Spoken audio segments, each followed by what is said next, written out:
Hi, I'm Charlie. This is Stevie. We are Tim and Popcorn. Welcome to another Bad Movie Monday.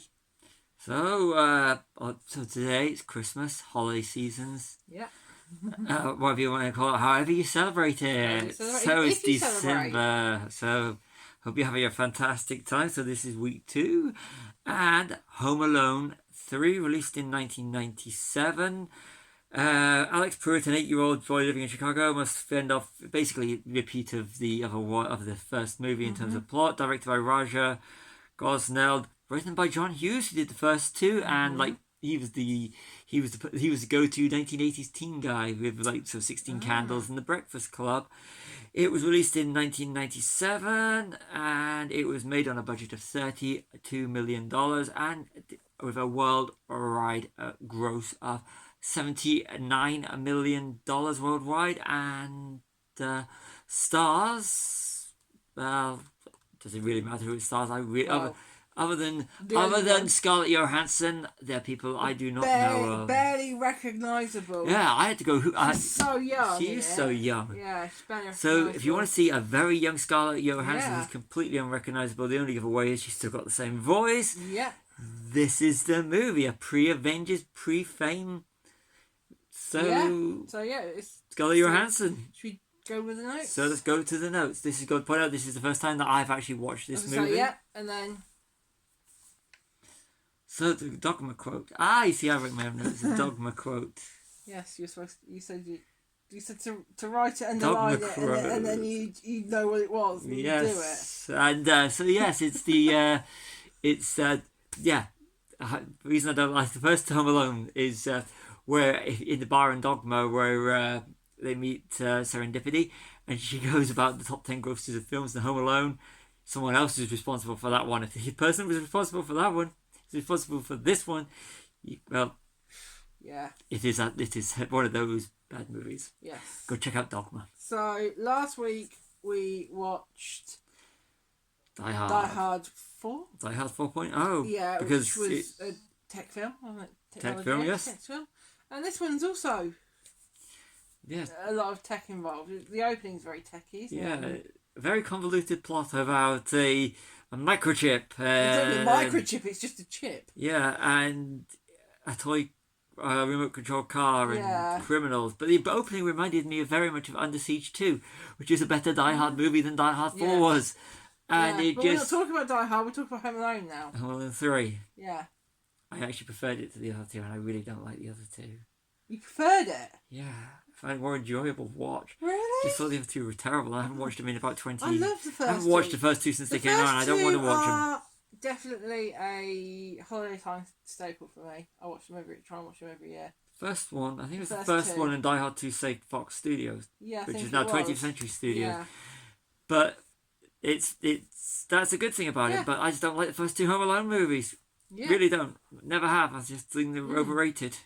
Yeah. So we've got about how technology wasn't that advanced in the 90s. There's a guy with a spy glove camera taking pictures, and they appear on some sort of screen device, and that wouldn't have happened. No, that time, and the camera and the little video cassettes in the video camera he puts on. It's got a long range. It can literally. There's a lot of things that make no sense, and the technology really wasn't there at that point. No, it wasn't. So. It's like they basically did streaming before streaming was a thing. When they do the car, and you can actually watch it through the TV. Yet he isn't stupid. He's not smart enough to be able to record onto a video recorder, which would have been attached to the TV at the time. Makes absolutely no sense. So we're supposed to go along with it. I mean, okay, by today's standards, you could say it hasn't dated because that technology is here now. You see it with drones, but that technology wasn't there at the time. No. The henchman with a ponytail. Yeah. You said this, didn't you? Yeah, by that point in 97, ponytails in the UK weren't a thing. They were for women. Not the men, no. It was the typical henchman from the early 90s, but they just haven't moved on from it. Yeah. But I'm just speaking from the UK, but by 1997, the whole men with ponytail thing went out about 94. Yeah. When everybody, because if you go around the UK in about 94 in England, there's loads of guys with ponytails. That's when I got rid of my ponytail for the first time. Was that because everyone else had it? Everybody had it. It wasn't unique. It took me years, but got it back. Yes. So, hair proud. Yes.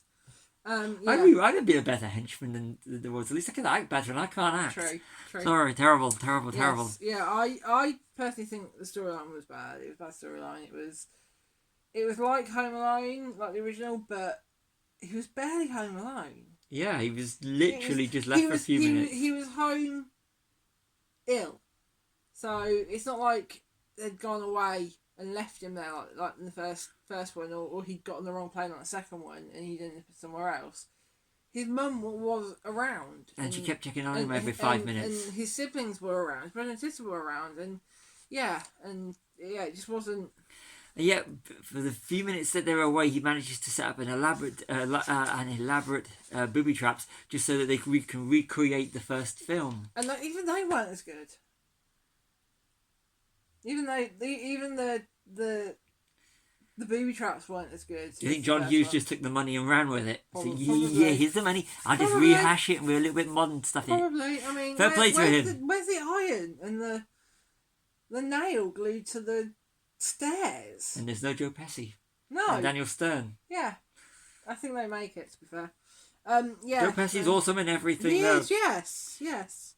Anyway, we digress. I still don't like your Home Alone movies, even though it's got a really good cast. We'll talk about that at the end. Ah!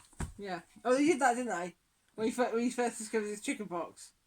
Yeah, you have to have the callback to Macaulay Culkin. You have to have the scream in there somewhere, and he does quite early on.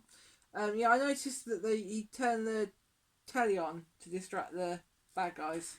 Yeah. And use it as a bit of a decoy, like Kevin does in the first one. Just to rehash. Yeah.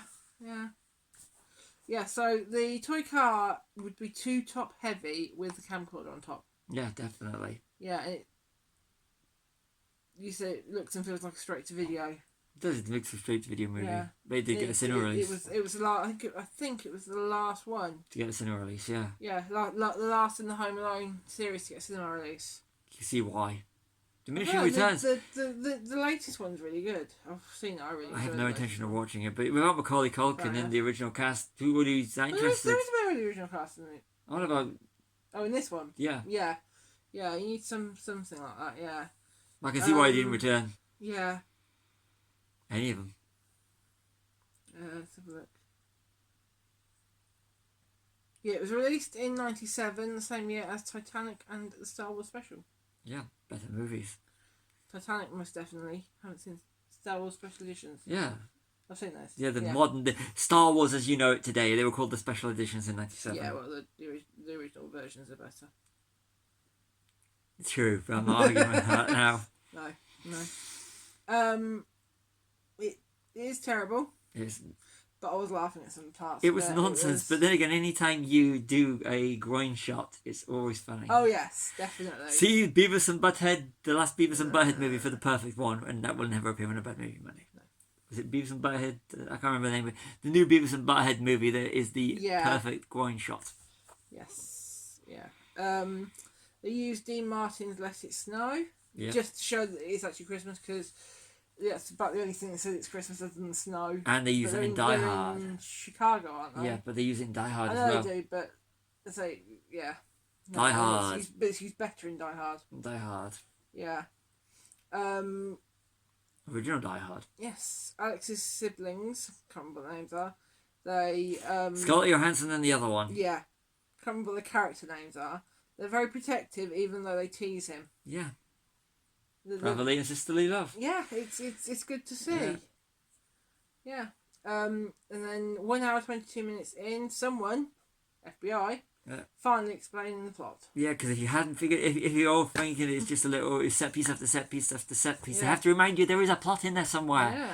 Because to me it was just set piece after set piece after set piece of funny gags. That was it. That's why I enjoyed it more than the first one, because the first two have heart to it. If you like that kind of thing. This one was set piece after set piece after gag after gag after gag. Yeah. But you have to remember they have a plot, so they have the FBI agent explain there is a plot. Yeah. The parrot knows too many words. He does know too many words and was very annoying by the end. Oh, very annoying. It was funny. Very annoying. Same with the mouse or whatever it was. It just seemed to be put in there for rat. Yeah. The rat, yeah. Well, there was a bit where it was very reminiscent of the tarantula scene. Have you seen the first one? I've seen it about 30 years ago. Okay, well, there's the scene with the tarantula, and it's like don't move, and then the tarantula moves and ends up whacking it in the face, or the whacking him somewhere. And, Home Alone's greatest hits, basically. And that was the only part you laughed. Yeah, it's Home Alone's greatest hits. Yeah, and that's all the notes I've got.